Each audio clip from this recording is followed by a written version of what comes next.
Well, hello, friends. According to YouTube, I am live with absolutely no concurrent viewers.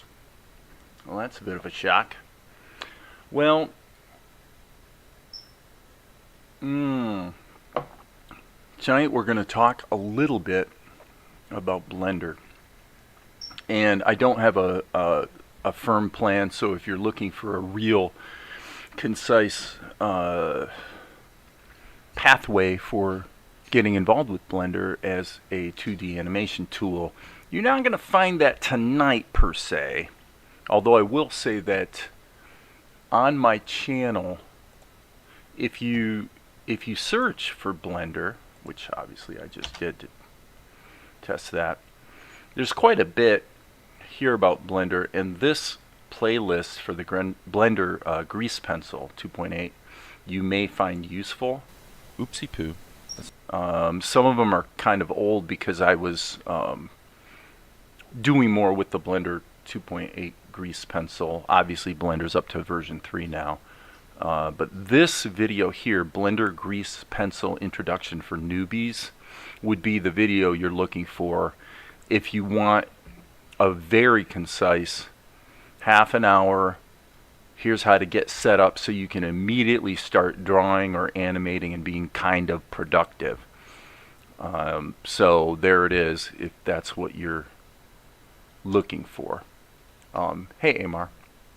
Good evening, Amar. Good evening. So, quick recap of what I did today before I get started. Basically, I'm working on the score for Webisode 2, and I don't know how far I'm into it. I guess I'm about 20% into it, but usually the process does speed up as you go along, because what happens is you sort of find the themes and the feel of the scene, but it usually, at least for me, it takes a couple days to find the groove. And then so what normally happens is the first third of a sequence that I'm scoring tends to go a little slower, and then things tend to speed up. So I'm still pretty bullish on being able to have this out at the beginning of February. So it's very I'm using the same themes to a degree from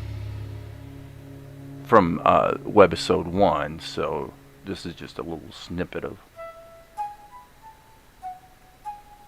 what I've been doing.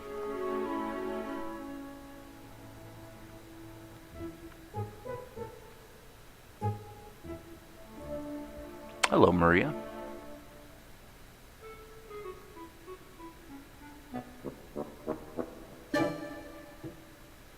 So as you can see, I'm trying to be on the restrained side.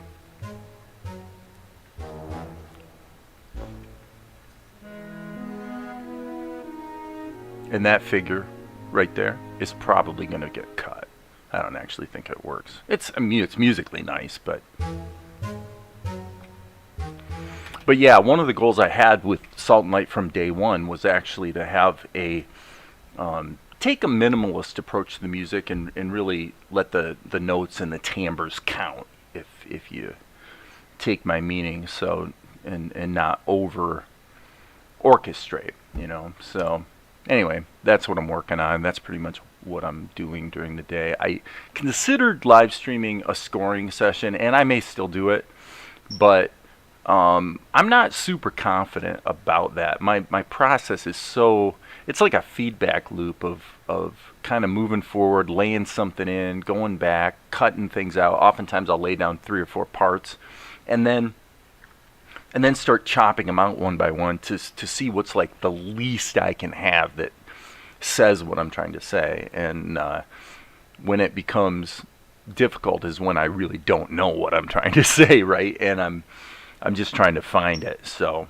it's very much the same process we have with animation, and it is a interesting mix of just being real time, which is kind of what you do with animation when you're doing a pencil test, where you're just really trying to flow with it, versus being more microscopic and going in and actually massaging the notes one by one and changing their velocities and things like that. So, I mean, I would think it's probably a pretty boring process to watch, frankly.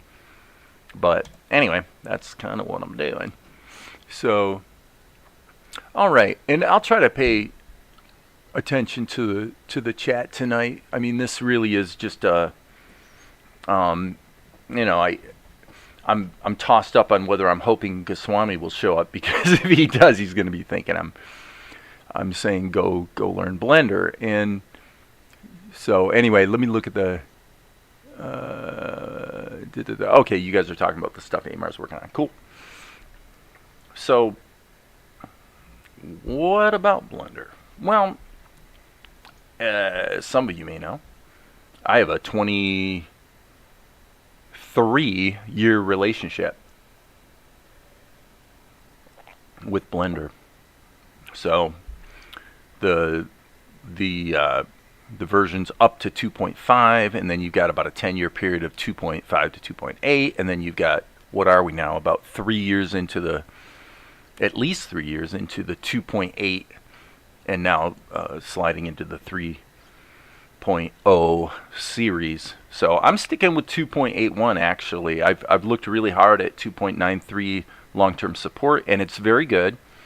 But for me, the sweet spot was 2.81a, and one of the things I do appreciate about Blender is that I seem to be able to get extremely consistent results and, you know, consistent configuration and setup and everything on different machines. So what I can do with Blender on my laptop, my cheapo laptop, versus on my 12-core machine that I'm on now, it's about the same, really. So one thing I noticed with 2.8, and so I figured, let me say this, when I talk about Blender, what I was thinking is I'd kind of go down the list of the things I like about Blender that would make one consider it as a tool for 2D animation.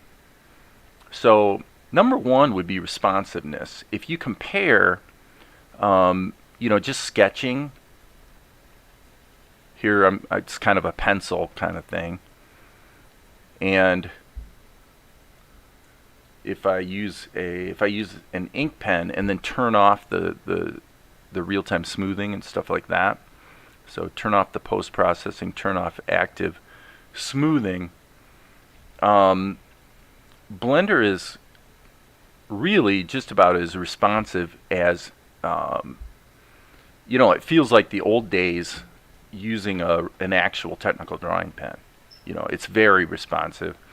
I remember back in the days when I was doing more comic booky type stuff, and when I used to ink, well, of course this doesn't look like a comic book character, but like when I'd be, you know, let's do a muscly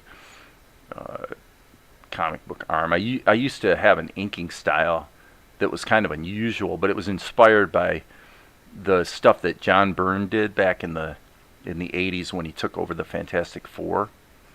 And he would have this kind of style where he would combine sort of a scribbly effect and then some hatching like this. And I really kind of grabbed that style there for a while. But as you can see, it's extremely responsive. You know, you couldn't really get any better. And then at the same time, with the grease pencil, of course, you can at any time hit the S key, or I'm sorry, the Shift key, and have instant stabilization like this. And if you let up on the Shift key and then let go with your stylus, it'll finish the line for you as you would kind of hope, right? So, but there's other things in terms of if you're into, you know, having really good smoothing, then you've got post-processing smoothing and active smoothing that basically causes the responsiveness to slow down a little bit, but you get a nice creamy smooth line too, you know. So that would be number one with Blender is responsiveness.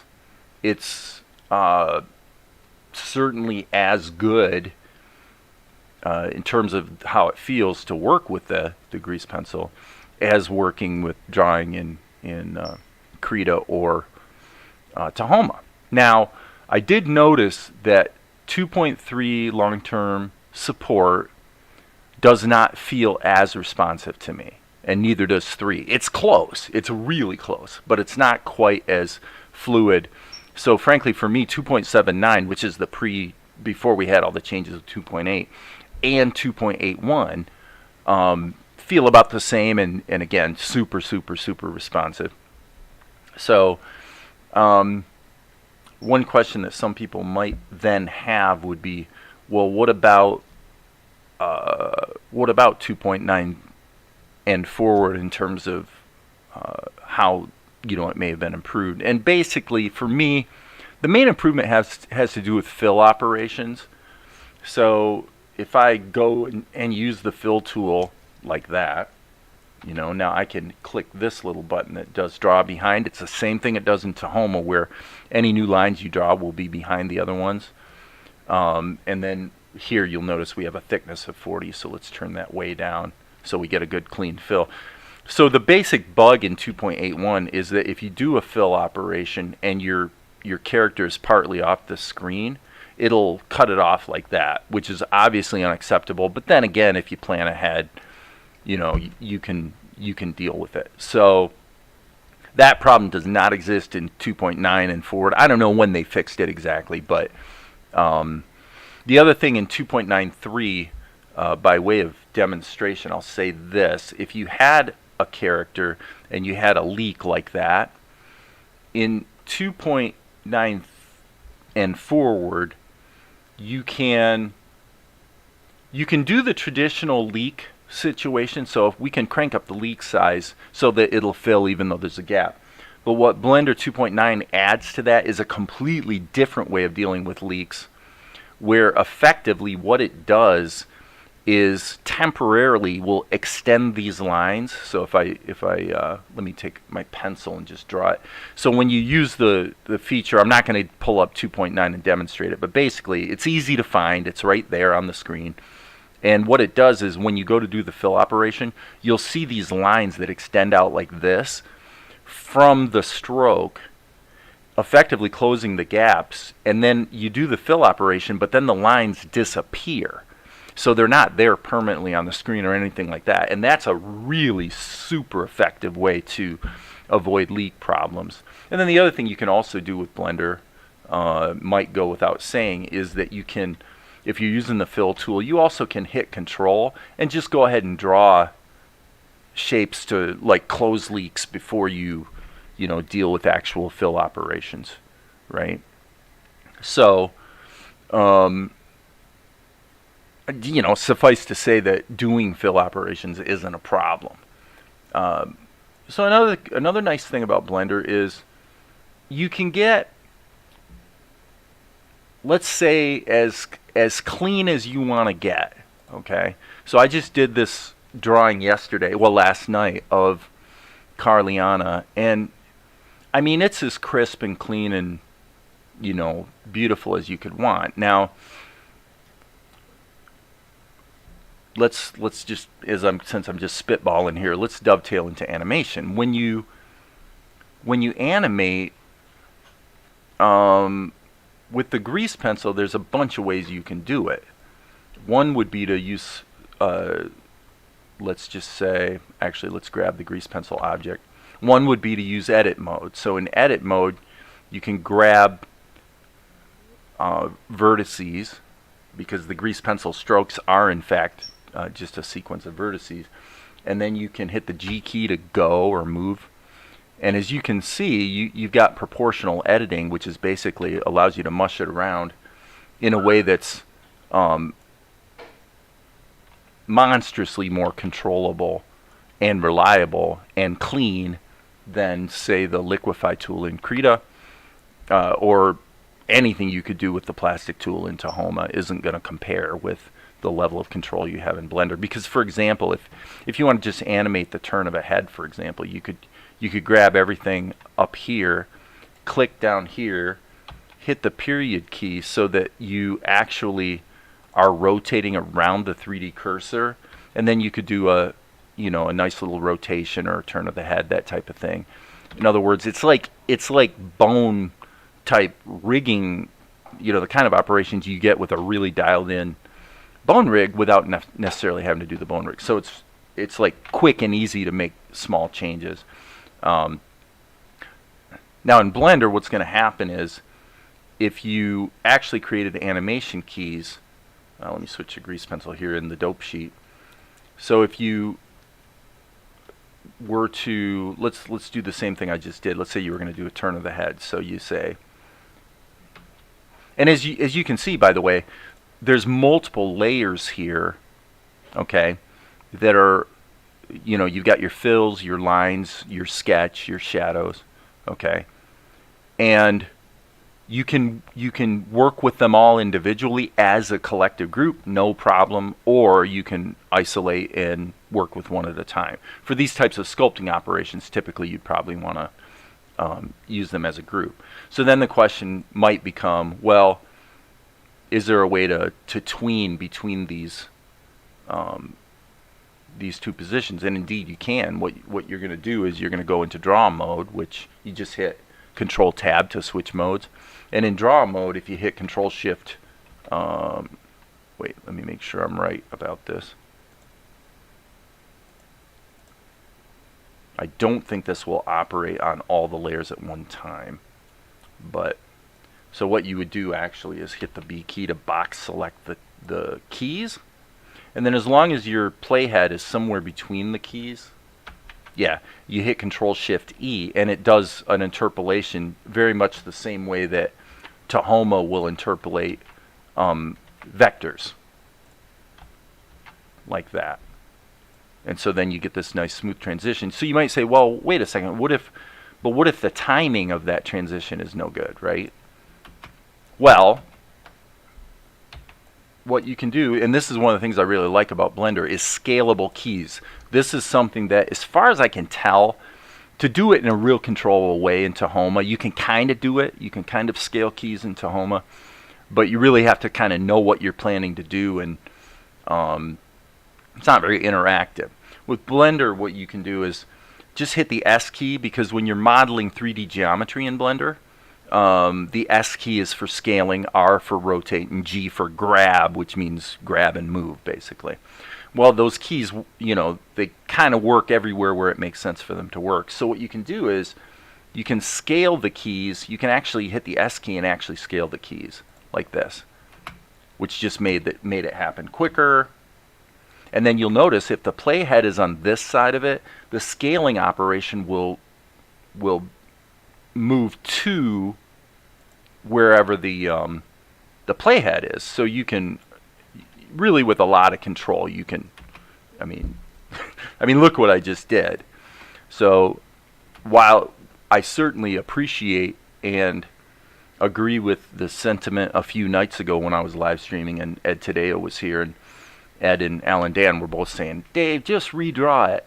Well, they're right, but at the same time, I've been, you know, an aficionado of digital tools for decades, you know, and to me, if I've got one drawing that looks really good and I can simply use the digital tools to get more mileage out of a single drawing, then by gum, I'm going to do it. That's just how I roll, right? So let me hit undo a few times here and just get rid of all that. And like in Tahoma, where there's sort of multiple ways to do things, that's really true in Blender as well. So let me show you another example.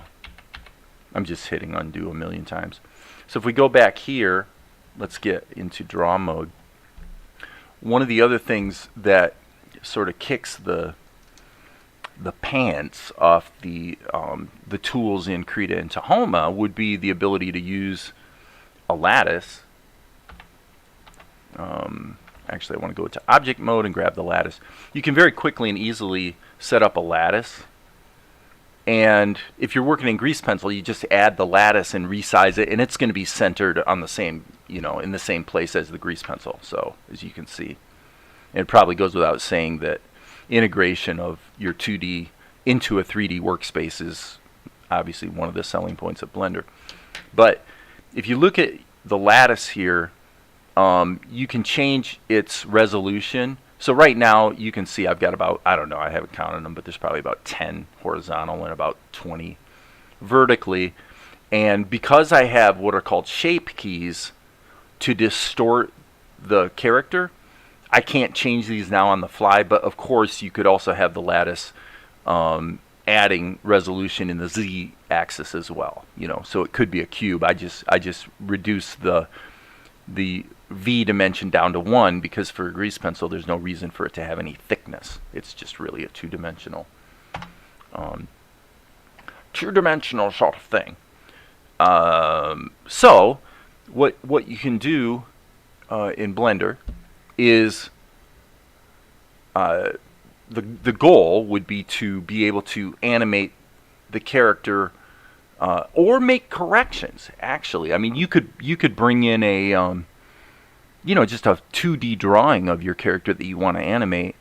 And what if you needed to make some corrections to that character? That literally happened 2 weeks ago when I had a series of shots from my show of Melchizidek where I needed to widen his shoulders a little bit. And so a tool like this is wonderful for that because you can just apply the whole lattice to not only a frame but a series of frames, or use it over and over in different shots to make the same correction. But the way it works as far as the lattice goes, if you don't want to edit your grease pencil strokes directly, which by the way makes a lot of sense when you're thinking in terms of, let's say you're building up a library of, you've got a 3/4 view like this is, you might have a straight on view, you might have a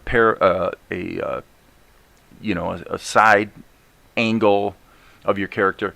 And over time, you may want to just build that up where you create a library. You just on different keyframes, different frames, you just add different drawings. And then in Blender, of course, you can then link and bring in that object with all those poses from another Blender file. So the ability to well, you wouldn't link. Actually, what you do is append. If you link, it's kind of like when you use a file layer in Krita. So what you're doing is you're essentially saying, grab this object from another blend file, and then it's not editable. So it's assumed that any animation or something is already baked into it. When you append it, it brings it in and makes a local copy, which you can then edit. I think the point is that for that sort of workflow flexibility, they strike all the notes. And that's pretty much been true of Blender for years and years and years. The linking and appending and stuff like that has been present in Blender since I've been using it. So we're going back to 1999, I think, when I started using it. And then I sort of became a Blender guru in around 2000. And then moved on to other things in the meantime. But I've used Blender over the years for, like, when I was doing, doing dog sports coverage, like 3-camera coverage of the biggest dog sporting events in the world back around 2009. And when we would create these shows, and we're trying to create an ESPN style look to the show, the animated titles and things like that would all be done in Blender. And I would set up, everything's moving around and wiping onto the screen and blah, blah, blah. So anyway, getting back to the lattice, what you do is you basically just say, okay, I'm going to need a couple poses here. And so you add keys like this. You just hit the plus sign a few times to give yourself a few poses that you want to make. Now I'm going to leave it at 2. And then what you do is you just, and by the way, what you would do is you'd grab the lattice and then hit Shift and grab the grease pencil object. So now you've grabbed them both, and then you just hit Control P. And what you're doing is you're parenting the grease pencil object to the lattice so that the lattice is going to control the deformation of the grease pencil object. So then when you go into edit mode by hitting Tab, so here's one pose that I created, and if I click on key 2, here's the other pose. So she's kind of bringing her head back and forth. So, but when you go out of edit mode, the deformation disappears. Well, that's desirable because what you want to do then is adjust the value of that deformation, and of course everything's animatable, right? So if I keep my mouse over this slider and hit the I key, boom, I've just added an animation key. And then here I can bring it back to 0, and just by hitting I twice, I've got that animation in there. And one recommendation I actually would probably make to anybody that's going down this road with the grease pencil in Blender is actually to have 2 instances of the dope sheet open so that you can see your grease pencil dope sheet and your animation dope sheet. Because everything that's not grease pencil, like the lattice, for example, is going to show up here. Or you can toggle between them. You know, that's your choice, obviously. I noticed today another thing about this that I thought was pretty cool. Back in the day in Blender, way before 2.5, in fact, I wonder if I can run it. I don't know if I have 2.8. I don't appear to have 2.8 on this machine, so I'm not going to bother with it. But what you would do in the old days with Blender would be you would set shape keys and then you would edit them using Bezier curves, very much like the function editor in Tahoma. Same idea. You got Bezier curves, and then by drawing the shape of that curve, you would be either turning up that effect or turning down that effect. Well, one of the interesting things about that back in the day is you could turn it to more than, you know, it didn't just go from 0 to 1. You could push it up to 2 or something, and it would amplify the effect. And I didn't realize it until today, but that's actually present in Blender 2.8 as well. And so here's the deformation that I made. But actually, if you take the range minimum and crank it down and the range maximum and crank it up so it creates a bigger range, look what happens. It exaggerates the deformation. You might not think that's that useful, but I've had cases in the past where what I actually did, let's just create another key here. Okay, and I guess what I'll do is I'll just move a little bit here. Hit the G key and just stretch her chin. So what I would do back in the day would be to, and by the way, you'll see that these are additive. So see that?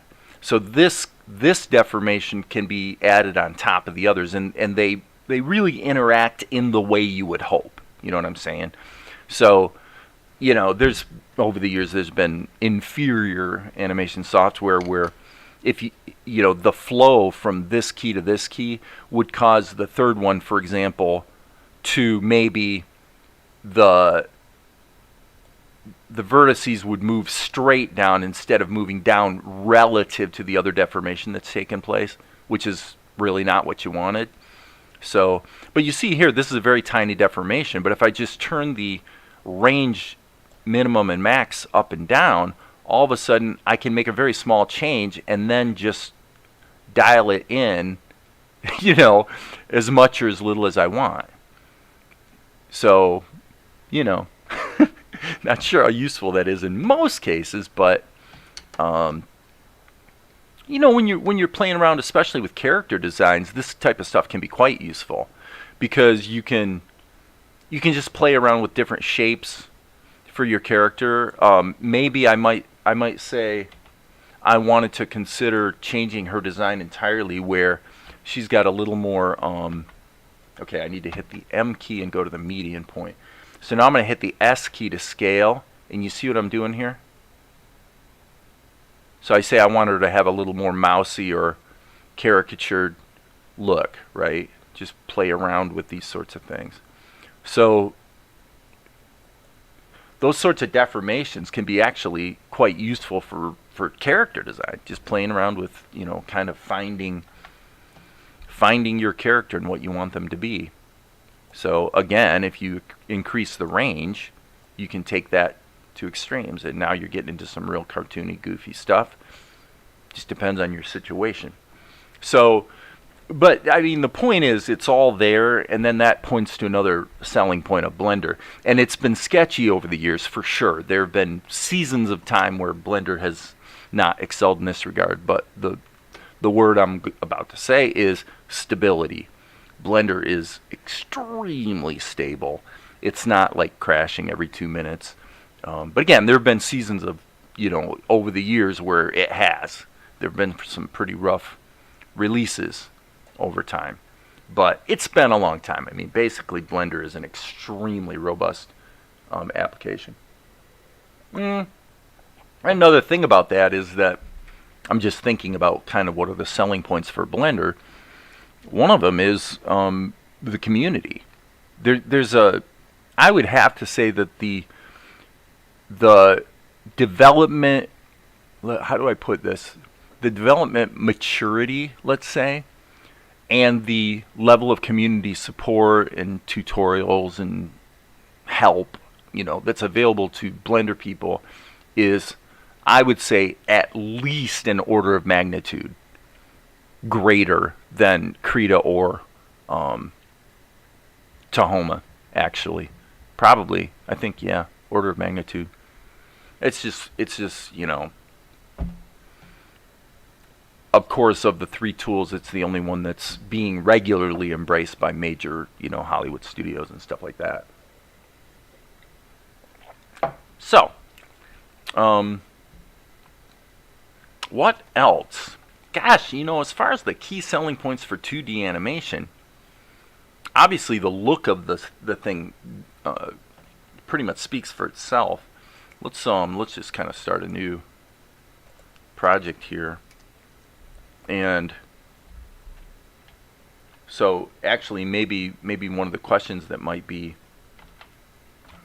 out there would be, well, what are you saying, Dave? Are you gonna ditch Krita and Tahoma and go to Blender? Well, when we were talking about this the other day and kind of giving Adyan Goswami some advice, I did say that if you put a gun to my head and I had to start all over, I would probably be all over Blender and sticking with Blender in large part. Not completely, because you do need a paint program in addition. But without a doubt, when I think of the instability issues, I think what got me thinking about Blender again was the instability of Krita 5.0.2. Because I found out the hard way that while Krita 5.0.0 is pretty darn good, it's not perfect, but basically it's pretty stable, yada yada yada. I'm just doodling here, by the way, guys. 5.0.2 was, for me, a step backwards where there were new issues that were not necessarily just buggy, but things I found irritating. Like one example would be, whenever this happens with Krita, I guess that's my screenshot of Blender, isn't it? Whenever this happens with Krita, I get a little nervous, which is that when I'm feeling a little bit too much hubris coming through from the developers, which the worst time that happened was when they took away the little icon that lets you lock the panels. Like you could be down here working with your timeline, and then you accidentally just catch, oops, like that. And I've had it happen many times where you do that accidentally in Krita, and then it would be impossible to get it to go back to its original position. Now in my case, I have a template to guard against that. I actually have 2 animation templates, so if I screw up my interface, I can always get back.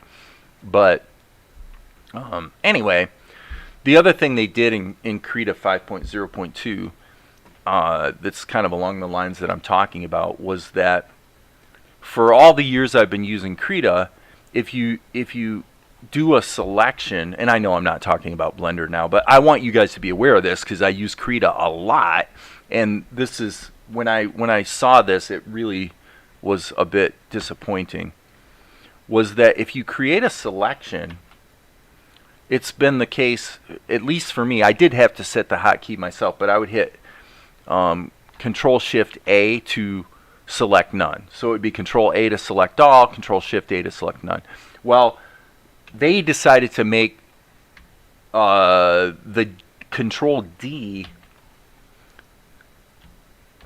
the default deselection in Krita 5.0.2, and when I tried to switch it back, it created a conflict with something else, and basically it didn't work. The other big complaint I actually have with Krita 5, to kind of put the complaints to bed, is that if you go into your settings and you look for first frame, we have the ability to have a hotkey assigned to the first frame, which is essentially rewind. So I always set that to W because that's what the hotkey is in Reaper and Vegas, the other programs I use.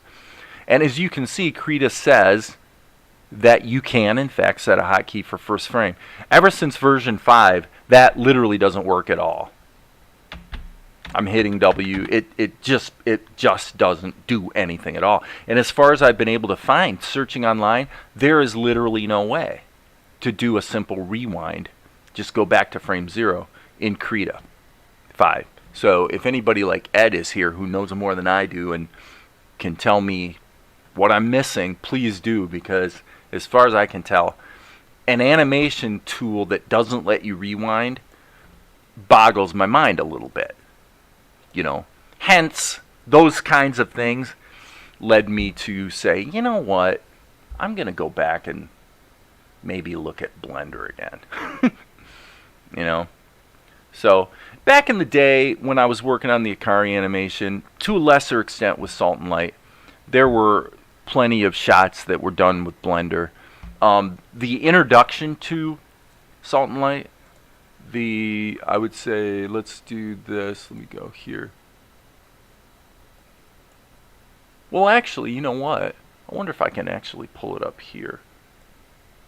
I might be committing the cardinal sin in that I don't actually know where I saved it right offhand from memory. I would assume Blender.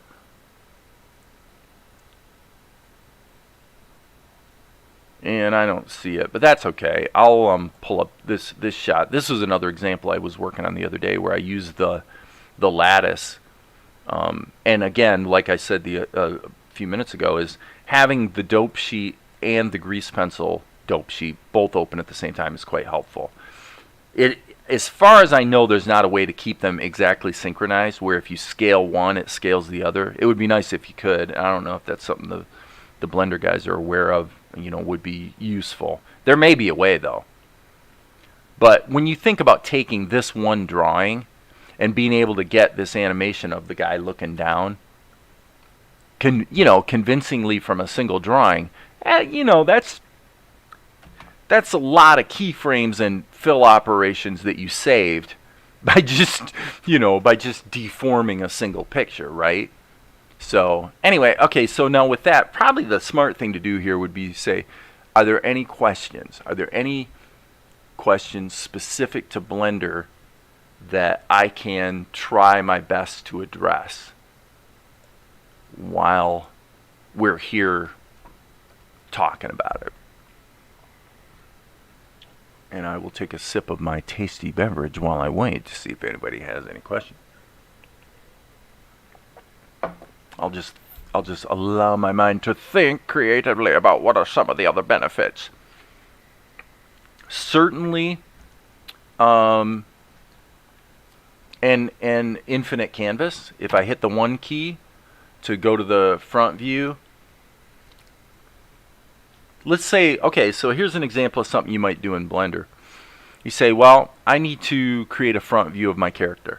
Well, you really would like to do a mirrored drawing. Now, there is a kludgy way to do a mirrored drawing in Tahoma, and Krita has the mirror tool. So in Krita, you would just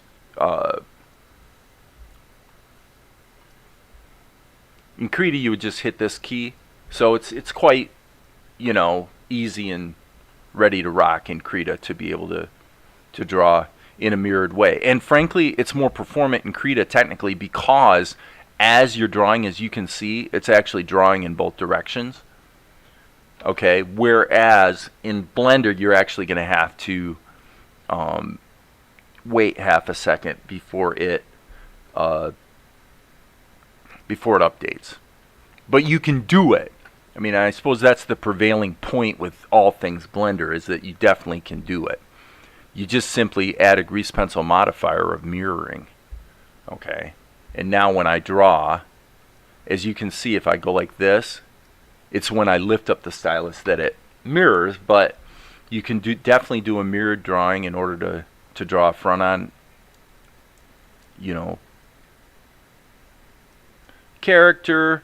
And when you're happy with it, what you do is, you know, make sure you're in draw mode, but what you do is you click the apply button. When you apply that, oh, I'm sorry, my bad. You got to be in object mode to apply it. Boom, and then jump back to draw mode.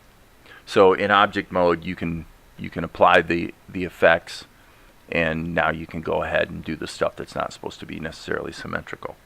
So mirroring, not a problem. Amar says, you don't have to convince me. I've been using 3D software since the early to mid 90s. Not Blender till later, but yeah, well, for me it went back to my initial introduction to 3D was TrueSpace. I bought a book on TrueSpace 3, I think, and it's kind of funny what happened was in TrueSpace's character animation tools were horrible, but what a lot of guys were doing back then is they would use TrueSpace for most stuff, and then they do their character stuff in Hash Animation Master, and the two together were quite a lethal combination. I mean, they're really, if you're willing to suffer through the rendering times that it took on Hash, and also the instability, because Hash was always a buggy program, you could do some very cool work with those two tools, TrueSpace and Hash together. And what happened back then was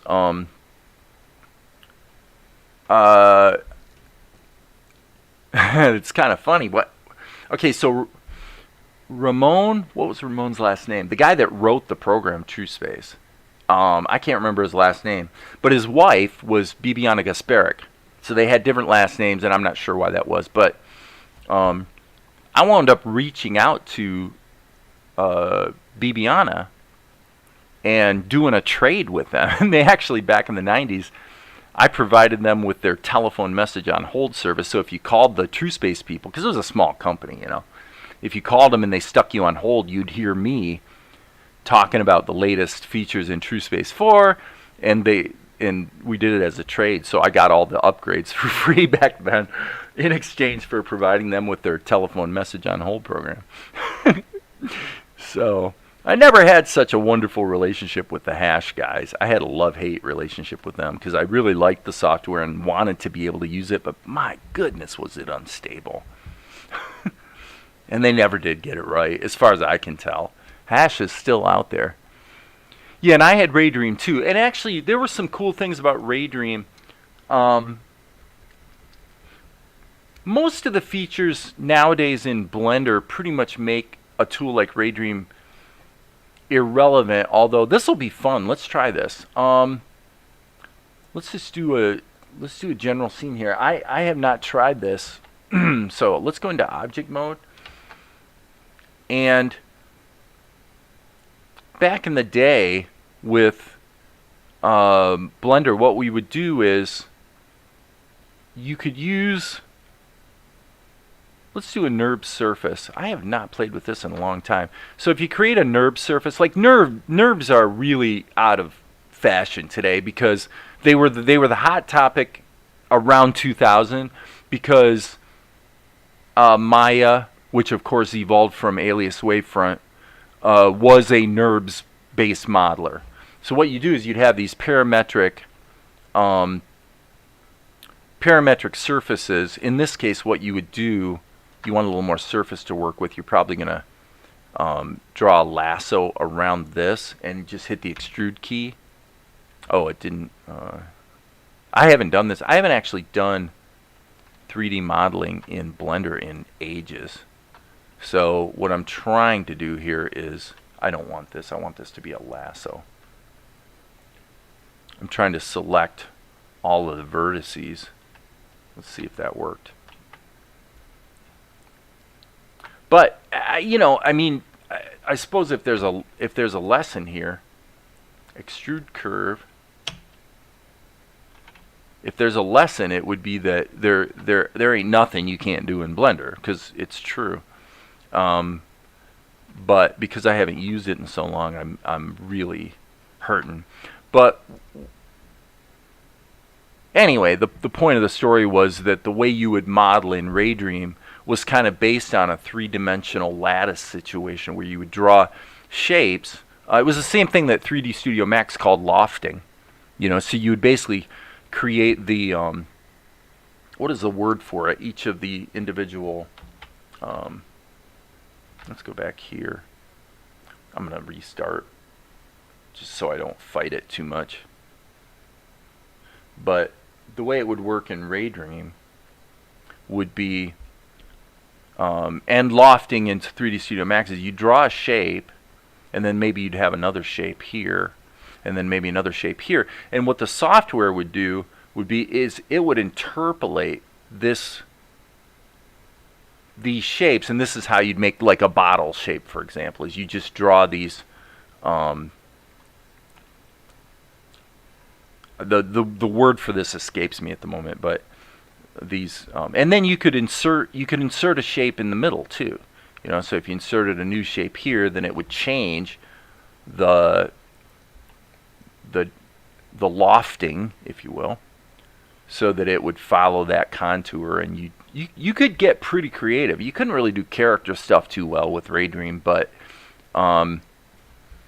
and I think its renderer was very much a matter of taste. You probably either loved it or hated it.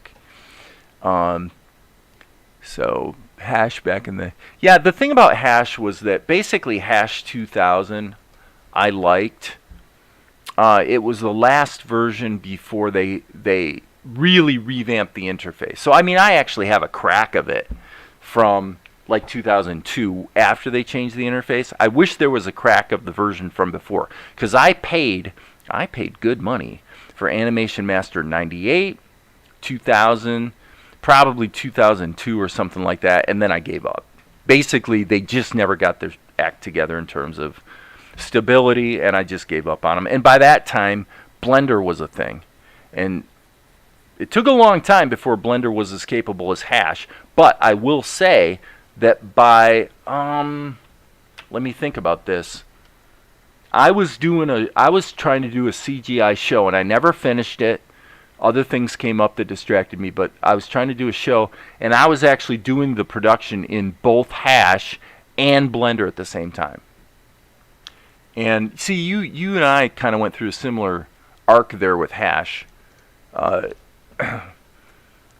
I would love to have a crack of the last version I paid for that wasn't complete garbage.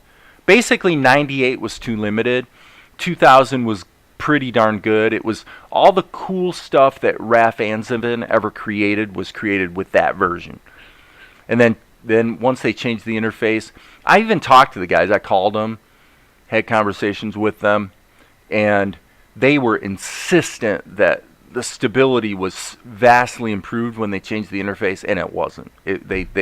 I don't think they necessarily lied. Maybe they just didn't know, but but it was certainly not.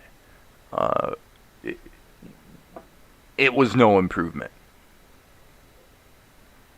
And the interface before they changed it, I kind of liked, so I would love to have a crack of it. I already paid for it, but of course you couldn't use it unless the CD was in your CD tray, you know, back then.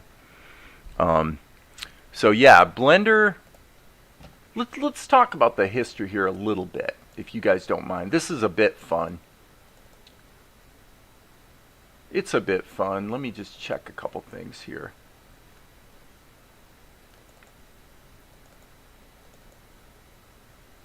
Doesn't look like my backup of... I'm looking for the 2.28 because it's really kind of interesting. But lacking that, the better choice would probably be 2.49. So if you guys will indulge me for half a second, I'm looking in my software archives for that. And I don't know for sure if I have it on this machine, unfortunately. But 2.49, before they went to 2.5, you really, I mean, Big Buck Bunny was done with 2.49. So clearly Big Buck Bunny was, you know, that was some pretty good character animation. And so it doesn't look like I've got the, on this machine, the Blender 2.28 or 2.49. Unfortunately.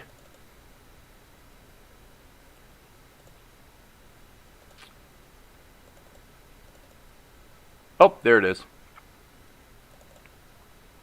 Ta-da. So this'll kind of freak you out probably. So when Blender was you know, a lot less mature than it is now, when we wanted to do any modeling at all, you had to do it at the vertex level. So you could extrude, hit the scale key to scale, but if you wanted to, you couldn't even select faces. So back in the day, we had to go like this. Grab the points and then extrude them like that. And then it was almost revolutionary, frankly, when they adopted Pixar's Subdivision Surfaces, and we could actually do this. This was crazy back around, you know, 2000 or something. The ability to have Subdivision Surfaces was pretty exciting. But, and then, you know, you could, let me actually show this. Back in the day, this is what I was talking about earlier. Back in the day when we wanted to do any sort of animation, we would do it with the IPO curve editor. And frankly, to this day, I maintain that this workflow was really quite nice. So if I hit the G key here and then I hit the I key to insert a location key, okay, and then let's just go forward a few frames. Go forward here and insert another key. Now, what you could do in Blender was you could hit the tab key. One of the good things that's always been true with Blender is that the interface is really consistent. So when you've got a 3D model, if you want to edit the vertices, you hit the tab key to go into edit mode. Well, it was the same thing over here in the IPO editor, which is, I don't know what IPO stands for, but it's interpolation. Meaning that you'd hit tab to go ahead and edit the curve. And then if you hit control, you could add new nodes. And then you very quickly, as you can see, edit your animation. And for shape keys, which I'm not even going to try to do because I don't remember exactly in this version of Blender how to do it. But it would do what I showed earlier, where it would exaggerate it by having a value greater than 0, right? And now here, if you wanted the animation, if you wanted the model to move upward, then you just grab one of these other, you know, and you could see visually what you were creating. Like, see what I mean? I mean, you could essentially feel what you were trying to do, right? So if I go like this, and for me, that's why I don't really have a problem with curve editing or the schematic in Tahoma, is because I became, you know, I got used to visualizing what I was trying to do with either curves or nodes, you know. So to me, it's no big deal. And one of the cool things also in Blender forever was the interpolation modes. So you could say, for example, I want this to repeat. Well, there you go. Now it's just going to do it over and over and over, and it'll, you know, ad infinitum. Or you could have a graduated interpolation where it would keep modifying it over time like that.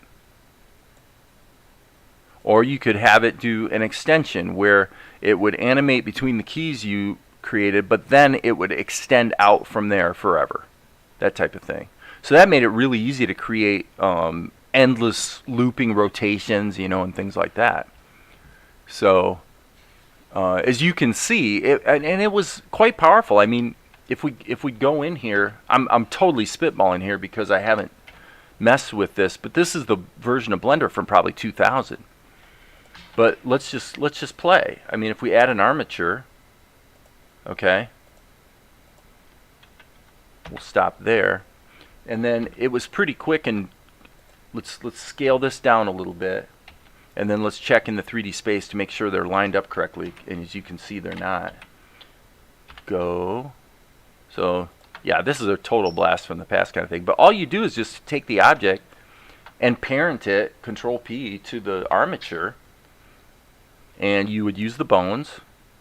I'm sorry, that's not what you want. You want Control P. I guess it'd be use the armature, and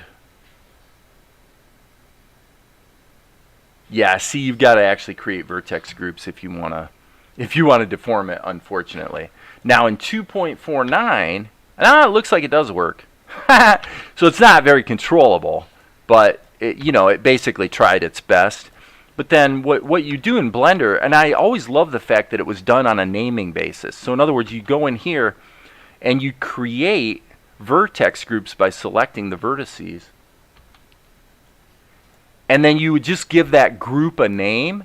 And if the name of the group and the name of the bone, that bone, were the same name, then that bone would know that it was supposed to manipulate that group. And it was just that simple. It was just based on the names. If you spelled it wrong, it didn't work. And I always thought that was pretty cool. Very elegant, simple, and if you screwed it up, it's completely your own fault, right? So this is like ancient Blender. Now, I'm looking here in the archives. Yeah, and look at this. Okay, so now let's get rid of Krita. For me, this is kind of fun. It's not probably particularly interesting for most people, but if we look at Blender 2.49, now we're getting into the range of the same, let's say, generation or vintage of Blender that the one I was just messing with, 2.28. So this is what that version of Blender turned into. Okay, was 2.49 and so obviously before 2.5. And so let me just subdivide this a couple times. Okay, and I'm just going to wing it here and see if this works. So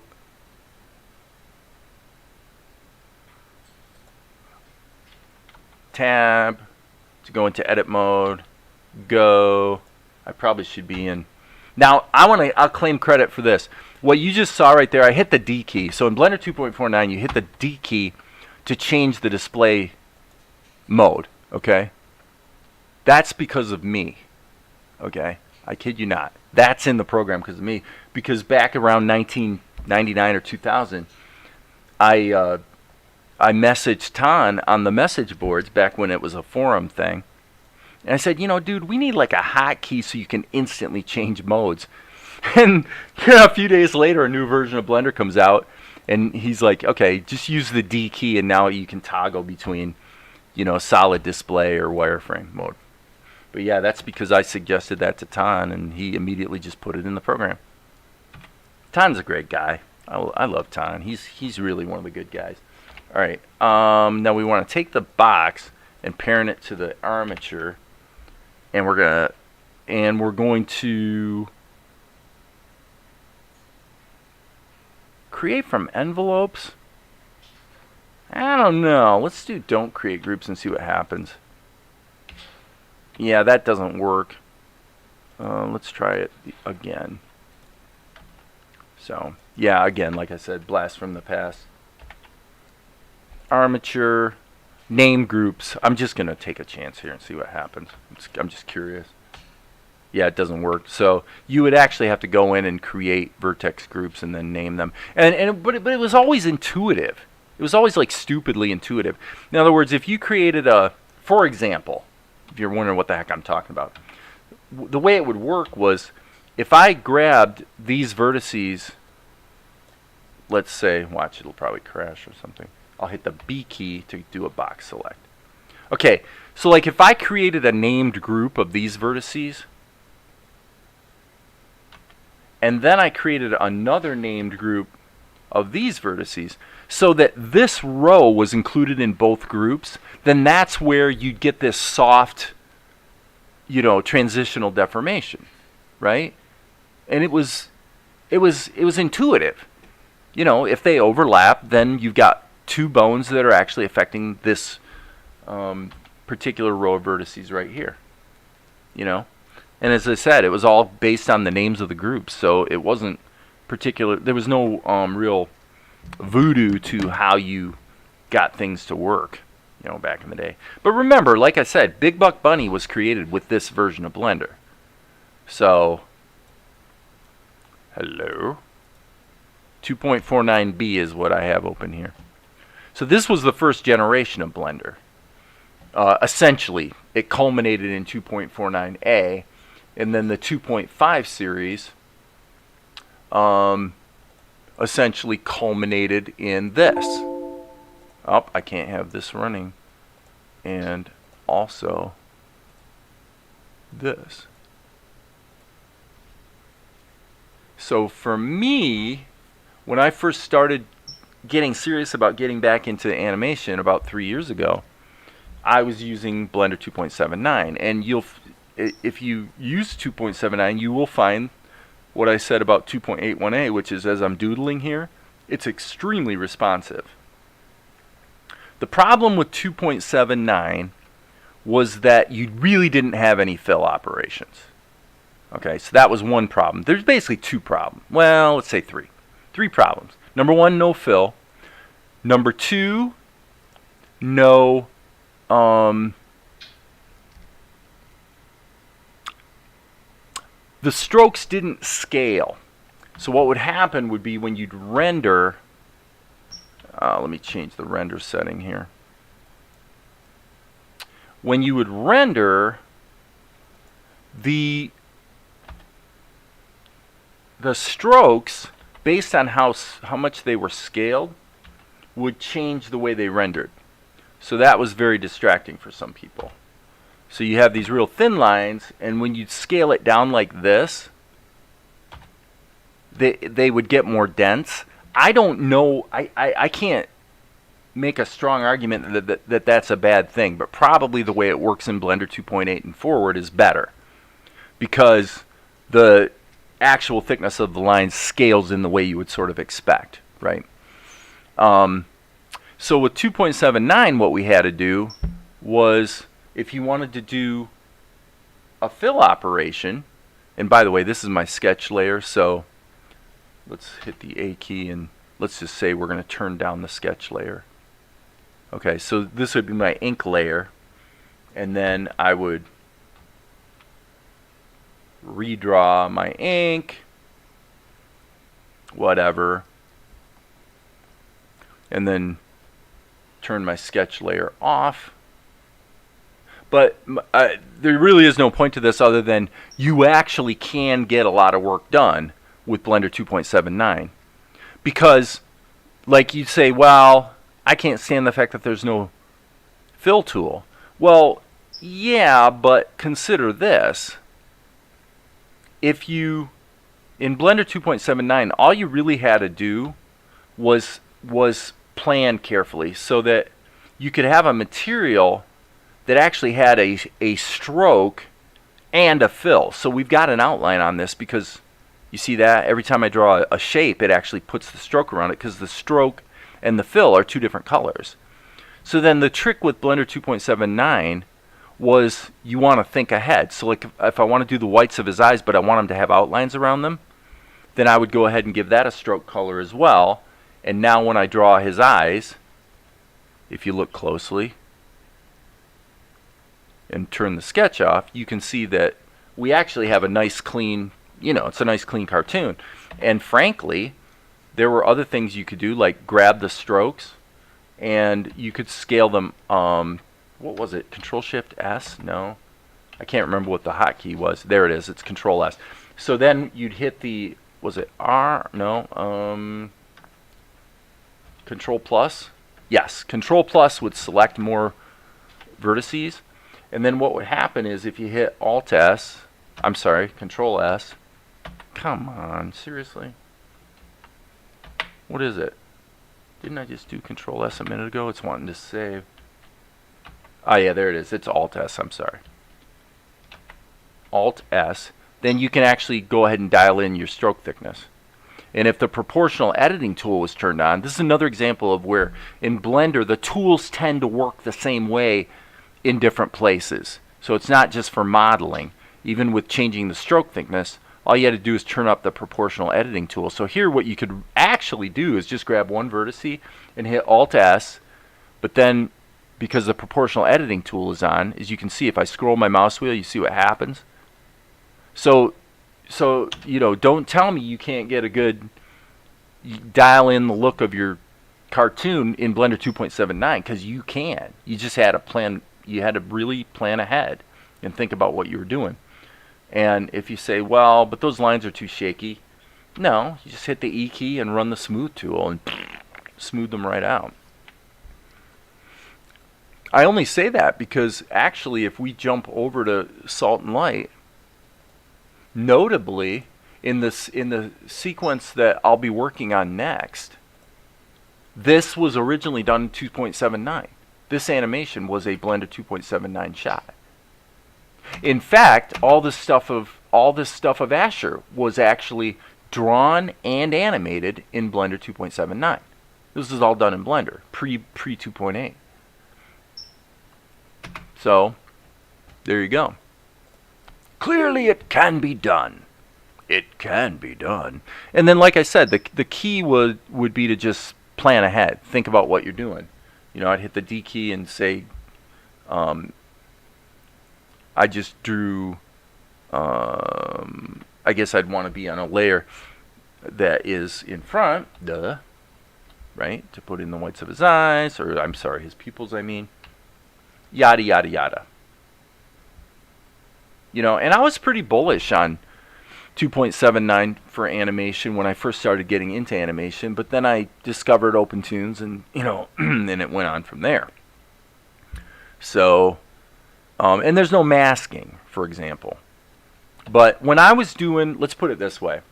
When I was doing a lot of work in 2.79, I'll show you what I actually did that was a pretty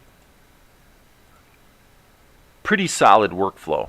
What I would do is I would draw a character like Asher, like this. I would just draw the shapes, maybe having a sketch as a guide. And then what I would do is I would just duplicate the layer. This is a great example of where if you just think, there's usually a way to solve your problem. Okay? So then what I would do is in the copy layer, after I got all the animation done, I would just add a thickness factor to the copied layer and then tint it. So now instant outlines. You know? So just an example of just stuff you can do. All right, let me look at the comments, and I'm sure I'm probably boring everyone to death here.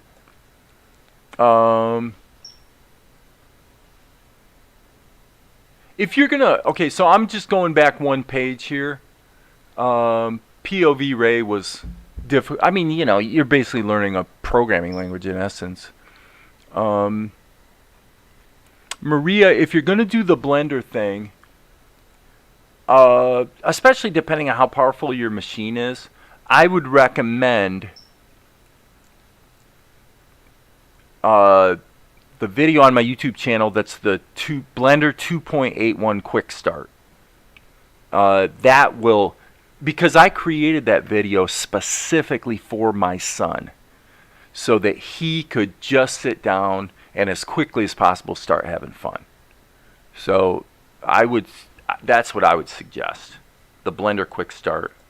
If you search Blender on my YouTube channel, you'll find a playlist of stuff that's all Blender 2.8, and then within that playlist you'll find one video that's the quick start for 2.81, and that video is a half an hour and literally will get you up and running to where you can just start having fun with it. So Jer Henning, hello there. Welcome to the live stream. I hope I'm not boring everyone to death tonight. Amar says that's why I give people a hard time when they complain about Blender. I understand why they complain, because the learning curve is substantial. That's for sure. There's no denying that. 2.83, 2.8183 doesn't really matter.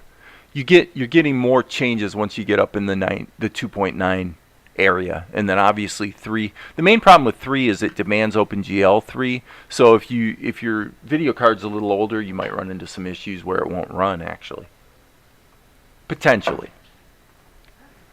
So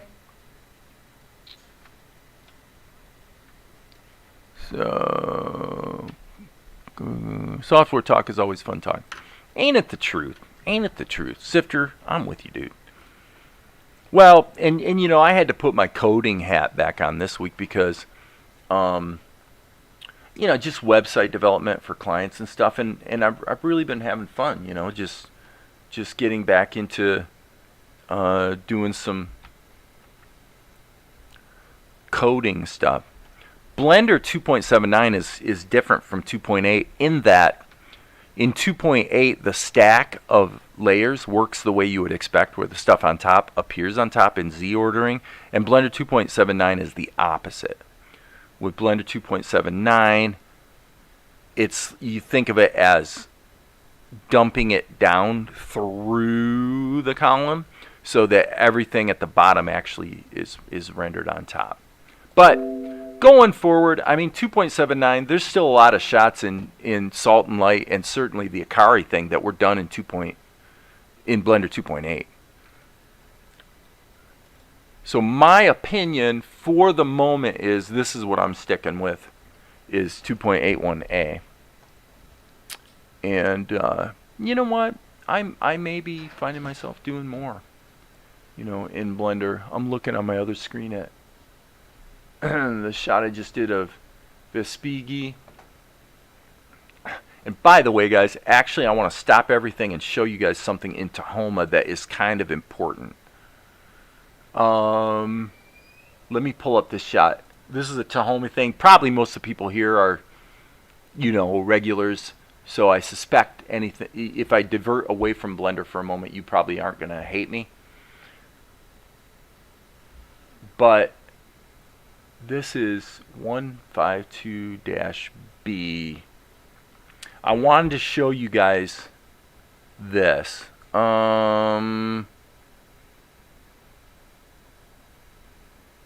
Let's see. I'm going to save this. This is actually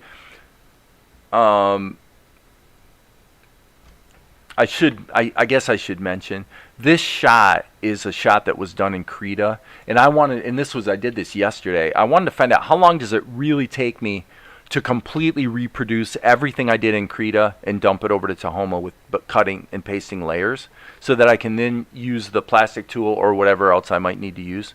Because like I said, I was getting kind of down on Krita for all the weirdness and crashes with 5.0.2. It took probably a half an hour, I would say. About a half an hour to just cut and paste the layers, move the keyframes where they needed to be, and then apply the plastic tool. So I actually added a little bit of secondary animation where the mother goes, boom, she kind of leans back into it as she says her line. So my order of software priority at the moment would certainly be Tahoma's at the top, because it's the sweet spot of you can get stuff done quick and very capable and very stable. Blender's actually second at this point. Krita's at the bottom of my list, where I'm seeing it moving more towards just painting. Because everything that Krita 5 does well, Tahoma and Blender both do better and have for years, right? So I think it's great that the capabilities they're adding to Krita 5. But anyway, this is something I wanted to show you guys that was it worked strikingly well. It really surprised me. And so I thought you guys would be interested to know this. When I rendered this shot out, the ink lines were too thick. Okay? And let me just pull this up here. Okay. The ink lines were too thick, and I'm going to go ahead and turn these ink lines red. Okay.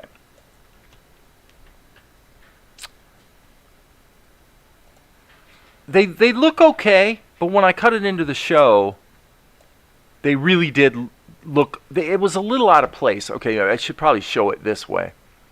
When I looked at this shot, and then I looked at some of the downstream shots that were coming later, this is much more delicate as far as the ink work goes. So I thought, well, what can I do? And I was really shocked, actually, to discover that if you grab your smart raster level in Tahoma and select all the frames, and then do the level convert to vectors, it did a really good job. Now, it didn't get all the areas, so you wound up with just ink. In other words, here's what you wound up with. Let me turn the background off so it's not causing distraction. Okay. So this is what I wound up with after converting to vectors. I'm actually seeing, by the way, you guys, just so you know, I'm seeing what I can only describe as basically stupidity in Tahoma, where I'm gonna actually kill Tahoma and restart it, because I'm seeing kind of incredible instability right now, where I'm clicking buttons and things just aren't happening. So, so let's try that again. 152B. Okay. So now I'm going to turn the background off. I'm going to turn the gradient off. And I'm going to turn the smart raster level off. And I'm going to grab the vector level. Okay, so now this vector level was converted from a smart raster level. Okay, this is actually what I was trying to do a moment ago. Okay, now when you rendered it, the lines were still thick-ish, and I think I know why I'm having trouble. Actually, it's because of this. Okay, so let me make sure that I'm not talking trash here.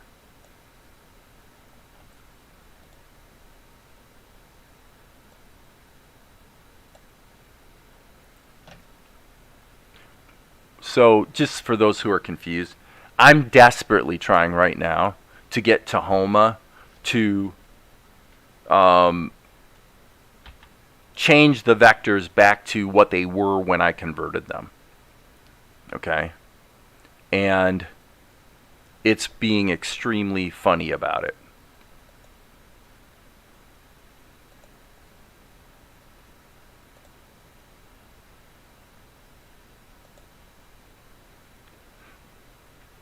And so I'm having a difficult time being able to just freaking well show you guys what I'm trying to do.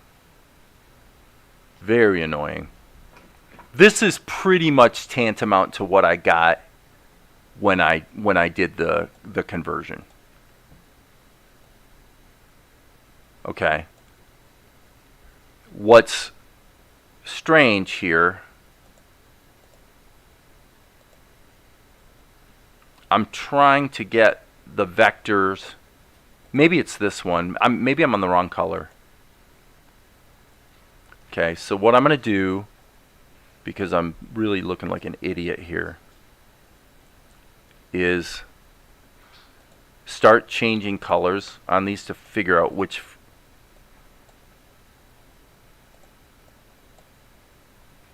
one is the ink lines. I'm trying to find my ink lines. There it is. Okay, so it's this one. Alright, so forgive me guys for being a bonehead here. Okay. Okay, thank you. Thank you, Tahoma. Finally. Jeez, oh Pete, that was nightmarish. You can't delete that one. Okay, so this is actually a better illustration of what I'm talking about. When it converted from a smart raster level, this is what I got. Okay? Not amazing. Not anything necessarily to, you know, write home about, but a pretty darn good trace of the lines from the smart raster level. So then what I did was, in my smart raster level, I just took the ink lines and just turned the alpha down. So this is what I had to start with. I just turned these down and then overlaid the vector version of it. But then in the vector version, I took it and switched to this type of an ink line. So I could have left it as a straight vector and use the S key to select all and just change the thickness of the lines up here. But I figured we'd try the effect. And when I did it, I was able to get a much more delicate ink line than I had started with the smart raster level. And frankly, once you got the ink lines in there on the smart raster level, there ain't no change in them, right? You can't make them thinner. So I just wanted to point that out. Converting to vectors and then just make your original ink lines transparent worked really well for me. And the other advantage theoretically with vectors is they're editable. So if you had a character, if we go ahead and turn this off, if you had a character where his characterization was maybe off or something a little bit, you could always hit the C key and you can edit it. The thing is, your fill operations are going to be really, really hit and miss. So my recommendation is if you're going to go down the vector road in Tahoma, and you can probably see how unperformant it is. You see how jerky that is? Okay. Well, what you're going to do is you're going to edit those vectors, and then you're going to go to do a fill operation, and the shapes are not going to fill. And if we do a fill check, you can see that his head is the only thing that shows as being fillable. And we'll give it a try and see if it works, but hit the F key, normal areas, and it doesn't fill. Well, okay, it did fill this time, so, but you'll run into a lot of cases where they won't. So the recommendation would be is if you're going to use vectors for ink in Tahoma, do all your ink work and then do the opposite of what I showed a little bit ago. Take your level and actually convert it. As you can see, this is a vector level, and the convert to smart raster does not, it's grayed out. Well, the reason is I think you have to select the frames. Tahoma's a little, in OpenTunes, are inconsistent in this regard, basically. But because I don't know if it's possible to convert just a couple frames, but not all of them, I'm not sure. But level, convert to smart raster, right? And then what it's going to do, another way that Tahoma is inconsistent, I think we're about to find out here in half a second, is that if you convert from smart raster to vector, okay, I stand corrected.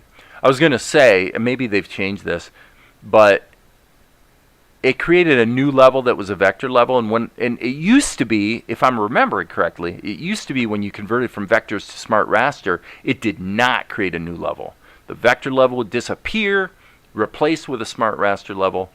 But the point of this exercise is if you're going to ink with vectors so that you can dial in the shapes and everything, do all your ink work and then convert it to a smart raster level and do the fill operations there, because it'll be, your fill operations will be infinitely more reliable. Okay? Now, having said all that, you can see when I edited the vectors how non-performant they were. Well, a potential solution to that problem is Blender, frankly, because if I take an ink pen, and let's just make this kind of big and maybe go with the charcoal ink, because in Blender you're not going to have that problem. Okay, in Blender you're gonna go into edit mode and hit the G key. Actually, let's hit proportional editing, and now you can mush this all around and it's totally responsive. And that's if you use the editing tools. If you use sculpting, which is like Krita's Liquify, same thing, extremely responsive, no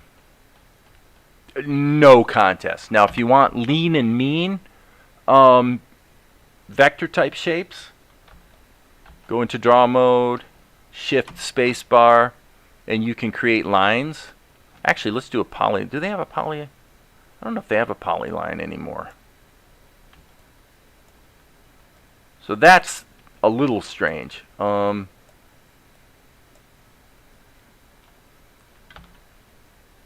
a little strange. I do not know about a polyline. I'll bet you if I click on the plus. Just checking, folks. I don't usually model or draw in Blender this way. You know, the curve tool's kind of interesting.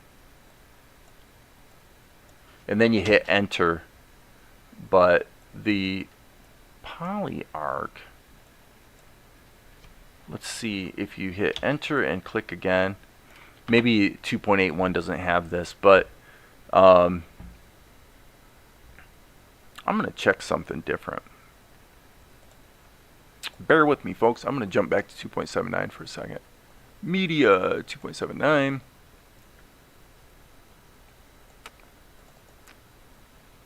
Yeah, well, back in the day when I was using 2.79, I'm trying to think what I would do. Control D? Was it Control D? No, it wasn't Control D. There's a hotkey, and it's been so long since I've been in Blender 2.79 drawing that I don't remember what it was, but basically you just click and click, and it would just draw the shape. Poly, right there it is. Like that. So back in the day, that's how we would do it, and I think it was it Control J? I can't remember what the hotkey was to close that shape, but there's a hotkey to close that. Sorry. And then what I would do was I would hit the L key to select linked, and then the W key to subdivide it a couple times, and then you could basically use the smoothing tools to smooth it out and turn it into whatever shape it was you wanted. So, like I said, I don't remember all my hotkeys like I used to. So, you know, you could kind of dial this in, switch it to sculpting with the grab tool, and just really dial in the shape that you wanted.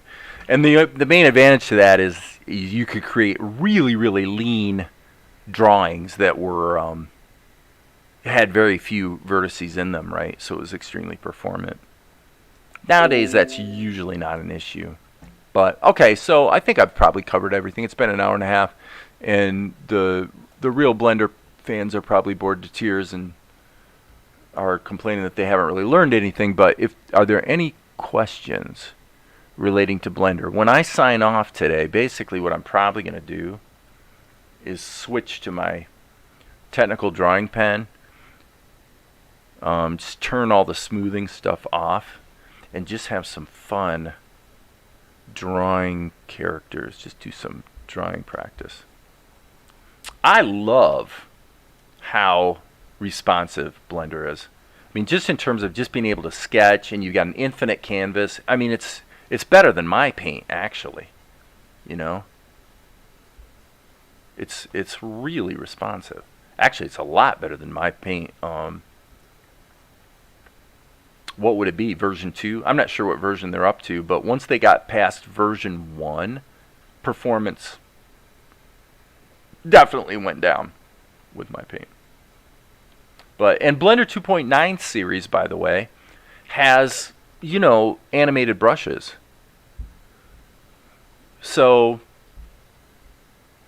am I going to be doing more work in Blender? I suspect so, just because I'm having fun. I mean, it's a real throwback for me to get back to Blender, but I'm also kind of it's almost scary. You know, if you're really pragmatic, totally pragmatic, you say, I'm just doodling, by the way, you guys. I'm just like drawing some anime type character. If you're really pragmatic about your tools, okay, and you say, all right, I'm not gonna make a decision what tool I use based on any either emotional attachment to the program or because I want to avoid a learning curve. You know, I'm not going to do that. I'm going to say what is truly the best tool for the job. If you look at every single thing that I do in Krita, or Tahoma, everything that I do in either one of those programs, other than pixel-based painting for like backgrounds, other than that, there's nothing either one of those programs do that Blender doesn't do better, actually. Really nothing. I hate to say it, but it's true. Everything that Tahoma and Krita do, Blender does better, with greater stability, greater flexibility, greater reliability. You know, just go down the list. You know, the Blender grease pencil strokes can be affected with lights. There's an oodly doodly ton of post-production effects that you can add to the grease pencil. This is not even like the grease pencil, these modifiers in Blender 2.9. I'm thinking there's got to be at least twice as many modifiers. You know, things like I showed earlier, like the build modifier. What does that do? It automatically makes it so that your character builds itself over time. You know? Right? And then you can just delete it off the modifier stack if you want to. Another one that's interesting, well, Array is going to create multiple instances of it in ways that you decide. So let's add the count here in each of the dimensions. And you can get real creative with how they're offset. So there's the Array modifier. The Simplify modifier is going to do the obvious thing. Crank it down. And this is probably animatable. I wouldn't be surprised. Let me see. I'm going to hit the I key. And it is. Isn't that stupid? So now I'm going to go like that. And what should happen is it should simplify over time. So that's another thing about Blender. Everything's animatable. Everything's Python scriptable.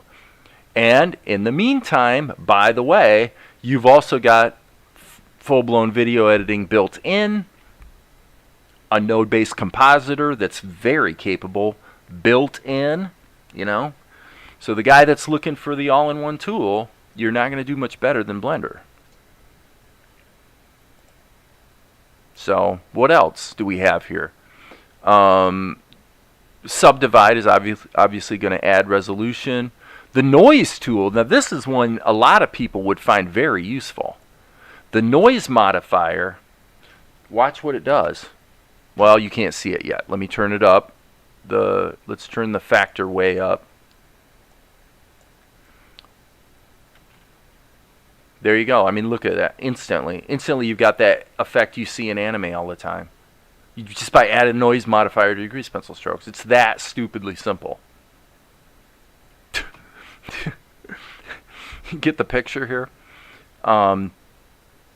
You know, hue and saturation, tint, yada, yada, yada. You know, whatever. Color correction, basically.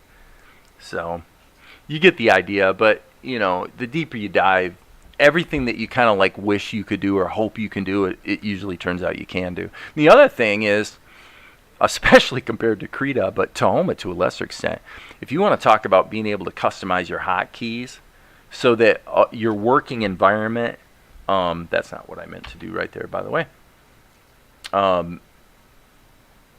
You know, reliable control over things like hotkeys and stuff like that. You know, again, this probably sounds weird for me since I've done most of my work in Tahoma and Krita over a year. But if I'm really honest, the truth is, Blender is, there's no contest. Actually, there's no contest, especially with Krita. Krita is so buggy and unreliable in some ways. It's wonderful. It's like the program we love and hate at the same time. But the light effect on GP gave me grief the past few days. Whatever pure white fill ended up looking darker in the render. Well, and I'm glad you said that because, you know, it just goes to, you know, you have to remember that there are going to be things that are, you know, weird or hokey or maybe bumming you out a bit. If we go to the fill operations here, and I'm just going to do this quick and dirty here. Skin color, just what is the... Oh, it's because I hit the control key. That's my bad. If I was using the fill tool right now, hitting the control key is how you do what I'm doing right now, where you draw a shape. If you're in draw mode, the control key didn't really make any sense. So I'm curious about what Sifter was saying. So now I'm in, obviously, Blender 2.81a. We can punch this up a little bit real quick with a shadow. So masking, you just click that little button right there, and now I should be able to put a shadow, and as you can see, it's matted to the character. So no schematic required, which it would be required in Tahoma. So this is more like what you would experience in Krita with masking. Okay, so my question, actually, let's do this. Let's go to the fills, and we'll take this material and change it to just like white, more or less. So I can then put in the whites of the eyes. Now, my question is, what about the light effect? Let's look at it. Again, we're doing 2.81.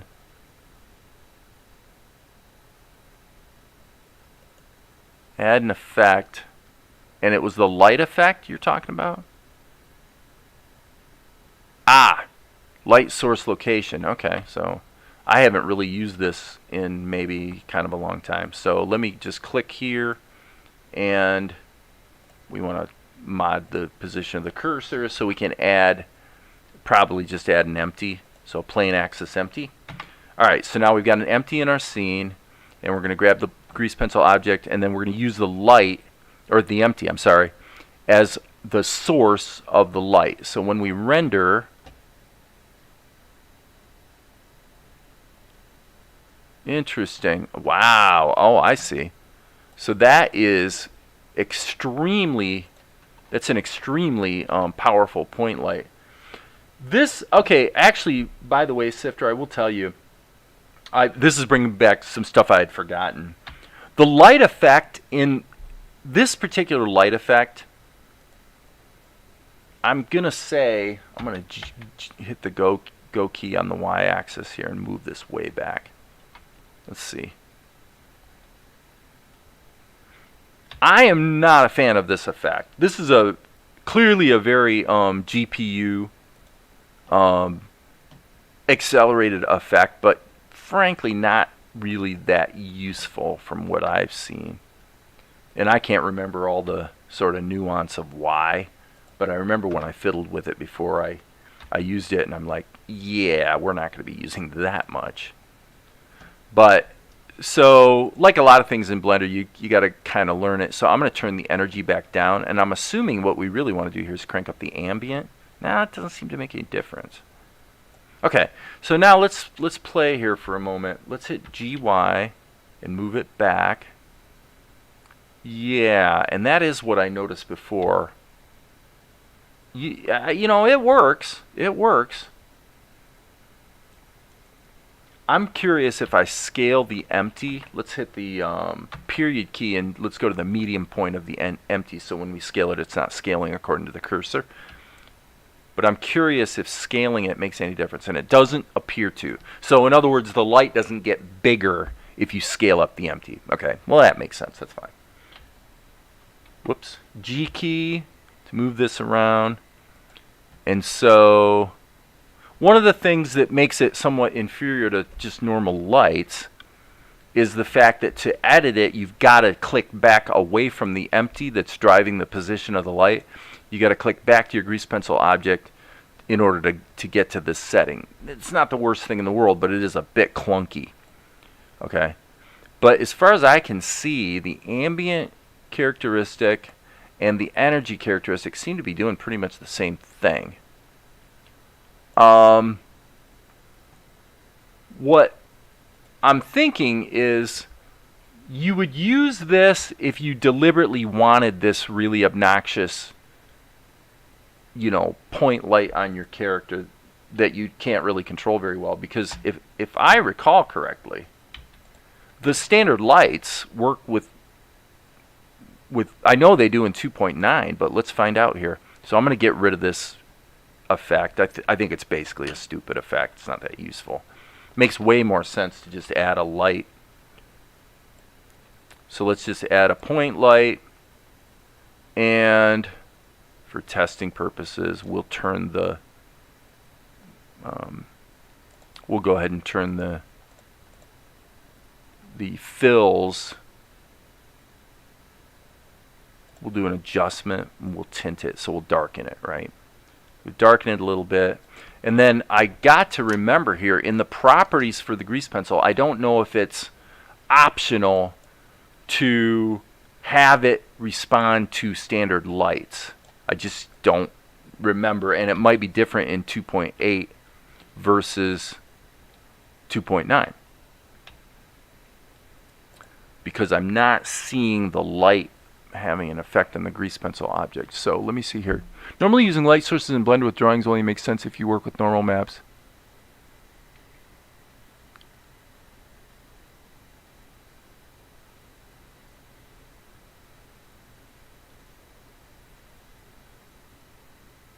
Well, I agree with J.R. Henning that it can replace all your other tools. That is true.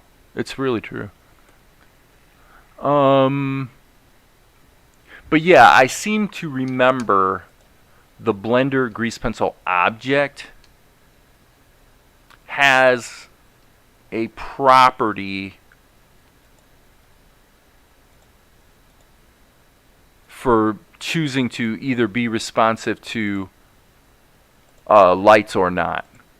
So this just goes to show how I'm just getting back in the zone with Blender because I don't even know these icons. These icons, you know, before 2.8, you didn't have this stuff. So object properties. So there it is. It's called stroke, but that's the grease pencil object. So what I was wondering is, isn't there a property somewhere in here that makes it respond to lights?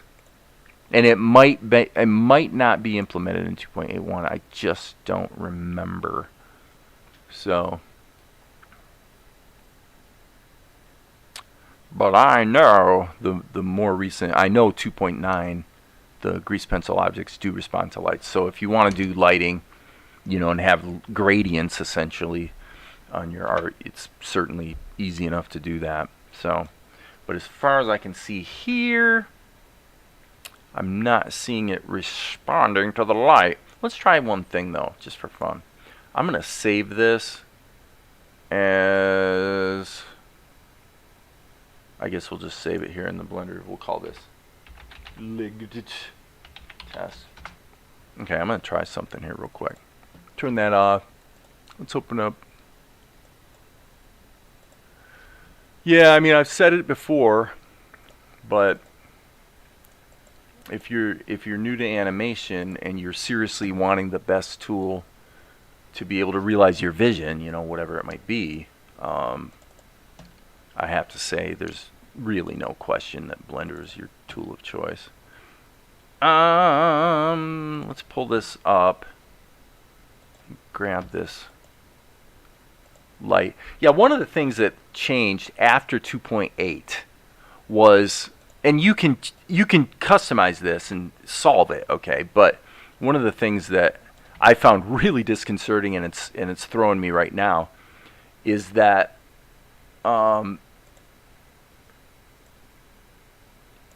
you select with the left mouse, which is consistent with other software, granted, right? But after 20 years of selecting stuff with the right mouse button in Blender, golly, man, it was like right now. This is a great example of why the more recent changes to Blender have been a little disconcerting for me. Like right now, I am in object mode, and I literally can't do anything. Clicking the grease pencil object with the right mouse button pops up a pop-up menu, and clicking it with the left mouse button doesn't seem to want to select it. So the level of helplessness, okay, so if I lasso it, that works. So I don't even know what to quite think about that. I guess you'd be in tweak mode. Tweak, tweak. Okay, so in tweak mode. So this, it's like you gotta get used to it, and there it is. But I'm just curious if I'm seeing anything here about being responsive to light. And by the way, if somebody knows this, you say,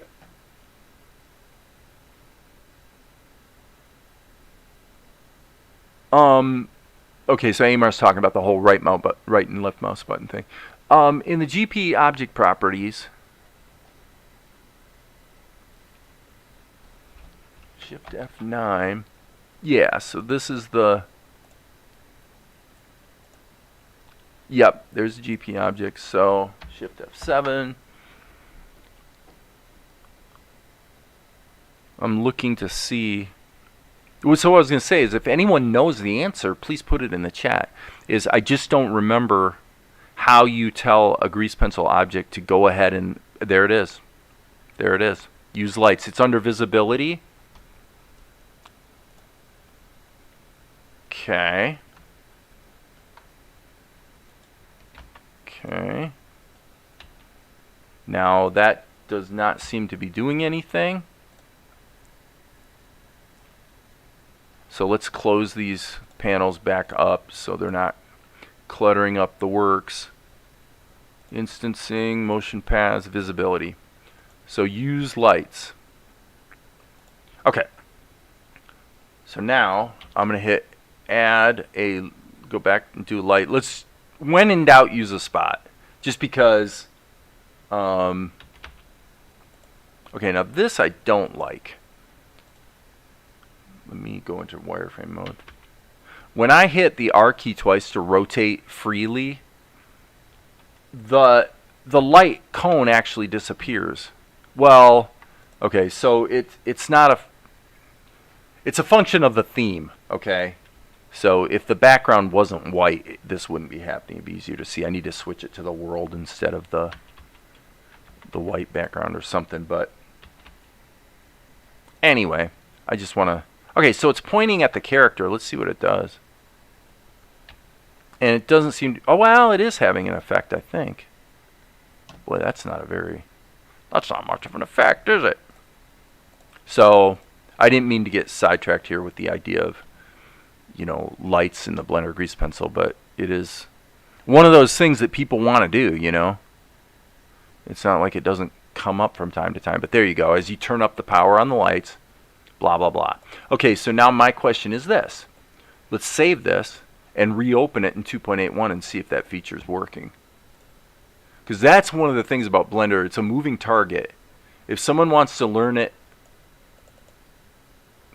I think if I didn't have my legacy habits associated with how I use Blender, probably I would just dive in with 2.93 long-term support. I'd hold off on 3, but I'd just take the latest, greatest 2.9 Series 1, and that's what I would learn. For me, I am definitely sticking with 2.1a, 2.81a. And it appears to me to be the case that you cannot use standard lights in Blender 2.81a. But let's double check. Visibility, yeah, see, there it is. It's not in the list of options. So anyway, so there you go. Now for me, that's like a total non-issue. I wouldn't personally, it's not something I'd be really wanting to do that often anyway. If you're dying to, well, and frankly, that's why they added the modifier, because before they got the coding for responsiveness to the standard lights worked, I'm sorry, not the modifier, I meant the effect. The lighting effect was kind of a quick and dirty kludge to sort of make it work. I wonder what would happen. Yeah, see, it doesn't let you use the grease pencil object itself as the object, which would be sort of a, as I say, a kludgy way to trick it into just having the light effect be an ambient light. So I would definitely say this effect was from the get-go just kind of an add-on to get people having some sort of lighting related functionality. go on the y-axis. But why, friends? So now, oh, I'm not in render mode. Sorry. Okay. So yeah, if you really want to control this, you would really have to get it way back and go on the x-axis. So there's a way to make it work. There is definitely a way to make it useful. Basically, the distance from the controlling object to the grease pencil object is what determines how, let's say, pointy the light is. So again, if we go on the y-axis and keep moving it back further away, let's pull out in 3D space and see what we're dealing with here. It's not that ridiculous, actually. Look at that. So there's the empty. It's not that far away. All right. I do find it kind of interesting that the light is only visible, you know, that's one of the things I found clunky about it. It's only visible from the viewpoint. You guys see what I'm trying to say here. Once you rotate the view, the lighting goes away.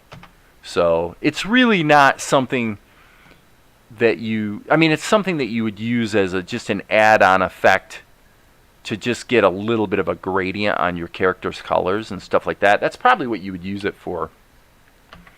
You would probably put it kind of in the corner-ish, like this, something like that, so that your entire scene could just have a gentle gradient characteristic to it. Notably, the light is white, period. And it doesn't appear that there's any way to change that. Right? So, anyway, not useless. It's not useless. It's not amazing, but it's not useless. Long-term support is good, but that's for people doing full-on productions. Yeah, and Amar's correct. Version 3 is, you know, it is an amazing step forward, and it's not, in my opinion, too disruptive a change from 2.9. You know, I was a little concerned it might be, but it really isn't. I don't think I've got 3 on my system anymore. It does run, but I sort of decided, you know what, I'm not going to be using it. And, so anyway, I think that's it. 2 hours. It's been fun to get back into Blender mode. And I do think it is something that's going to be continuing. But probably I've said what I have to say. So unless... Awkward Penguin asks, if you choose a large object for the light, I have a feeling it's going to affect the... We'll look at that really fast, and then I'll wrap it up for tonight. So let me just pull up that scene again. Okay, and what I'm going to do is, just to make my life simple, I'm going to go to the camera view. Okay, we dialed in the light. Sorry, we needed to add the effect. So now that we know how to do it, we can do it really fast, right? So we'll go add effect, light, boom, empty. We sort of figured out that the equation would be something like that. Grab this guy, assign that to the empty, go to the camera view, and so take this as an example of maybe when you, you know, sometimes it's a little obnoxious or painful to learn how to do something, but once you learn, you know, you kind of know what you're doing. So let's put this up in the corner as I showed before, and then what we're going to do is we're going to find out how does this affect lots of objects or large objects. Okay, that's the question. And so what I'm going to do is I am going to append. And what is the shot I was just working on? unfortunately I got to do something here. I got to go open recent, and gosh, was it one?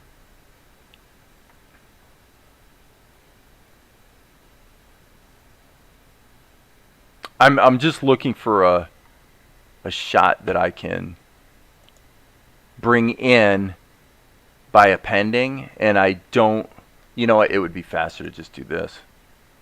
Let's just grab a couple shots here and see what we've got. I don't remember what shot this is. Okay, so this is Carliana.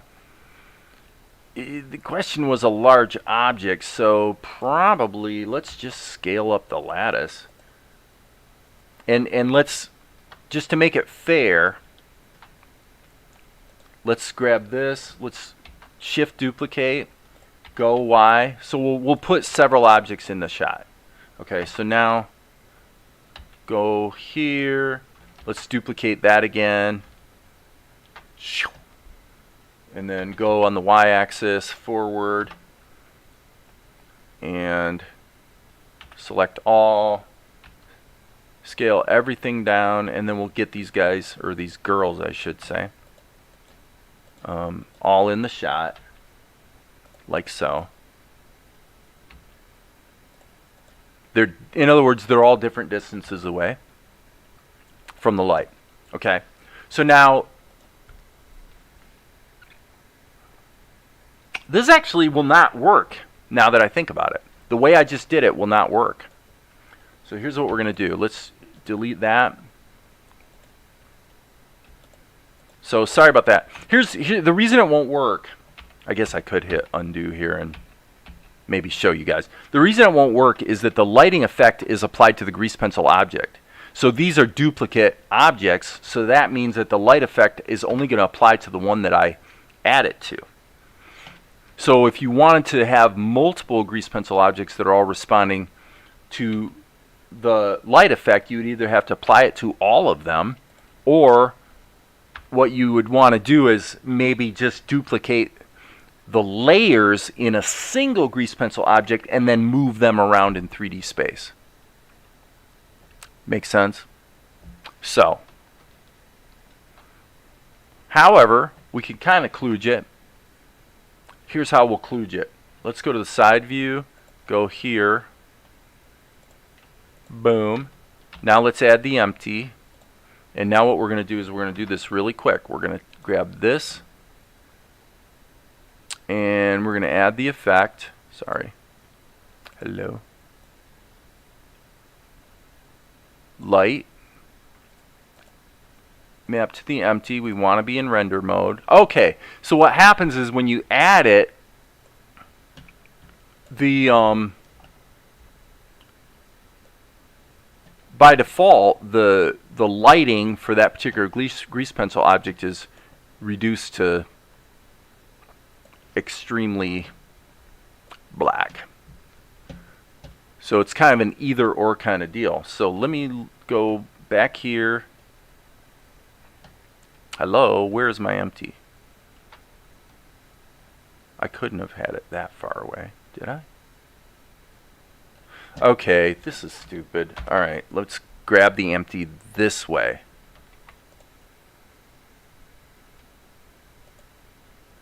Empty. Oh. Well, no wonder. It was behind my characters. Well, nobody ever said I was all that bright. Okay, so now there it is. Let's get it. There, you see what's going on.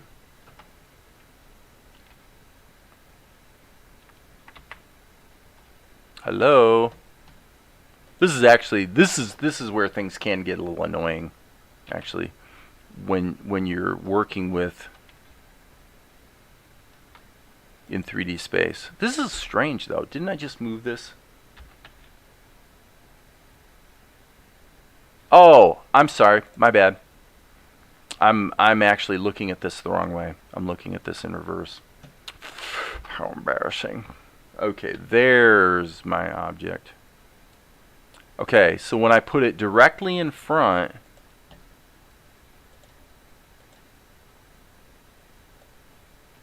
this can be made to work. Pretty sure.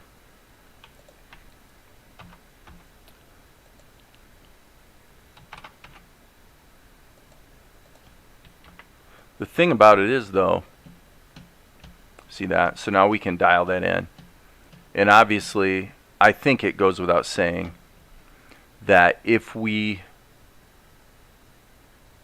I don't think we can copy the effect from one grease pencil object to another, unfortunately. It'd be cool if we could. And I don't know about presets. So, well, see, I know there is a way to do it. It's what we used to do in the old days when we used the object view to link stuff. But that's going back to ancient Blender stuff. So what I'm getting at is if you go to this grease pencil object, you're probably going to find, let me see here. Yeah, I mean, if you don't need the gradient effect and you just want to affect the lighting, you know, maybe based on their proximity to the camera or something, then you could just go into your adjustments and turn up the tint color, right, on the whole grease pencil object. Well, I shouldn't say that. It's not really on the grease pencil object. It's really on the layer. But I'm choosing the fill layer, so that obviously affects the, right? Then this is a little more controllable because you can give it a color. So if you really just want to tint your grease pencil object, then you'd really probably be better off to do the quote-unquote adjustment of your fill layer or layers. But if you want the gradient thing, then yeah, you're probably looking at the lights. So anyway, that was all very interesting. So, all right, I am done, you guys. It's been fun. It's been kind of crazy working with Blender again a little more. But if there are no other questions, I think I will sign off and say that there will be more later.